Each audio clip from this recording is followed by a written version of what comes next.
Καταπηρία, δίκη γελά, μας μαθαίνει τραγούδια στα αγγλικά.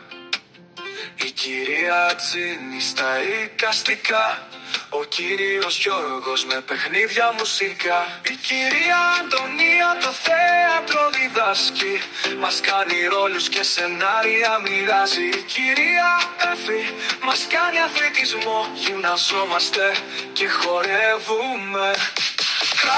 Ο κόσμος με φίλους και γέλια, όλοι μαζί φτιάχνουμε όνειρα και κάστα. Ζώντας τη μέρα ως την τελευταία ακτίνα, ο καθένας το ταλέντο του να βρει. Η Μαρία χορεύει στο ρυθμό της καρδιάς, η Βασούλα κρυφτό παίζει χωρίς σιωπές. Στο Ματέο και τον Παναγιώτη το ποδόσφαιρο ζεστό, χαράζουν γηπεδάκια με τον Παναγιώτη. Αντωνέλα τις κάρτες τις φτιάχνει, η Αποστολία τραγουδάει με ψυχή. Η Μελίσσα με Χρήστο τραγούδια διαλέγει, η Ράγια ένα χαμόγελο σκάει.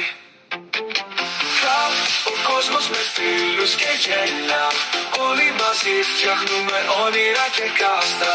Ζώντας τη μέρα ως την τελευταία ακτίνα, ο καθένας το ταλέντο του λάμπει.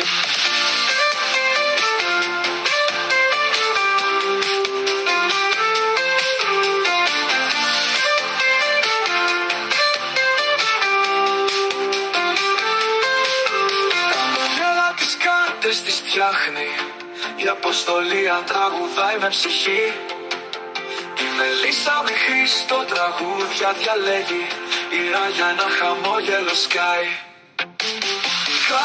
Ο κόσμος με φίλους και γέλια, όλοι μαζί φτιάχνουμε όνειρα και κάστρα. Ζώντας τη μέρα ως την τελευταία ακτίνα, ο καθένας το ταλέντο του λάμπει.